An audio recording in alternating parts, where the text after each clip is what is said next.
Welcome to AP today news. ఏలకోట మండలం వైఎస్ఆర్ ఆసరా సంబరాలలో పాల్గొన్న ఎమ్మెల్యే కడుబండి. ఏలకోట మండలం సంతపేట సాంబవి లేఅవుట్ ప్రాంగణంలో నిర్వహించిన వైఎస్ఆర్ ఆసరా సంబరాలలో ఎస్కోట శాసనసభ్యులు కడుబండి శ్రీనివాసరావు పాల్గొన్నారు.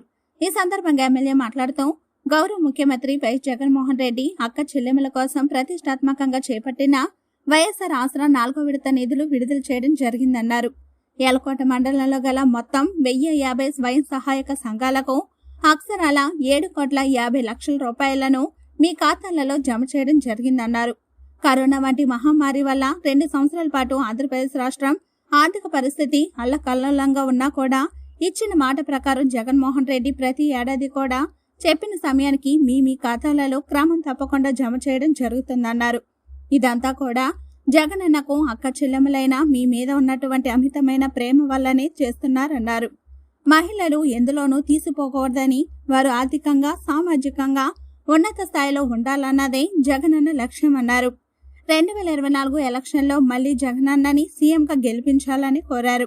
ఈ కార్యక్రమంలో ఎంపీపీ గేదెల శ్రీను, జడ్పీటీసీ తూర్పాటి వరలక్ష్మి, మండల పార్టీ అధ్యక్షులు గుమ్మడి సత్యనారాయణ, జామి మండల పార్టీ అధ్యక్షులు గొర్ల రవి, జేసీఎస్ మండల ఇన్ఛార్జి ఎడ్ల కిషోర్, రాష్ట్ర history and academy director Gummadi Swathiratnam, JCS in charge రాష్ట్ర director Shaik Madina, vice MPP Avala Shyamala, మండల యోజన అధ్యక్షుడు తూర్పాటి అప్పలరాజు, ఏఎంసీ డైరెక్టర్ శ్రీను మరియు సర్పంచులు, ఎంపీటీసీలు, వైఎస్ఆర్ కాంగ్రెస్ పార్టీ నాయకులు, కార్యకర్తలు తదితరులు పాల్గొన్నారు.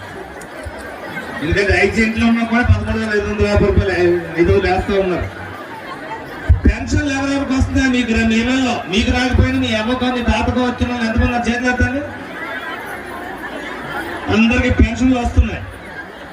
వాటితో పాటు భారతదేశంలో ఎక్కడ లేని పథకం అమ్మఒడి పథకం. అమ్మఒడి పథకం వస్తున్న చేతులు ఎత్తండి. అంటే ఇక్కడ ఉన్న వాళ్ళు చాలా మంది ఈ పథకాలన్నీ అందుకుంటా ఉన్నారు. మీరందరూ కూడా ఒకసారి లోతుగా ఆలోచించాలి. ఈరోజు ఈ కార్యక్రమంలో ఇక్కడ పెద్దలు చెప్పిన మాటలు కానీ నేను చెప్పిన మాటలు కానీ ఒకసారి శ్రద్ధగా వినాలి. మీరు నిశ్శబ్దంగా ఉండాలి. ఒక్క 10 నిమిషాలు అయితే ఈ పథకాలన్నీ మీరు అందుకుంటున్నారు.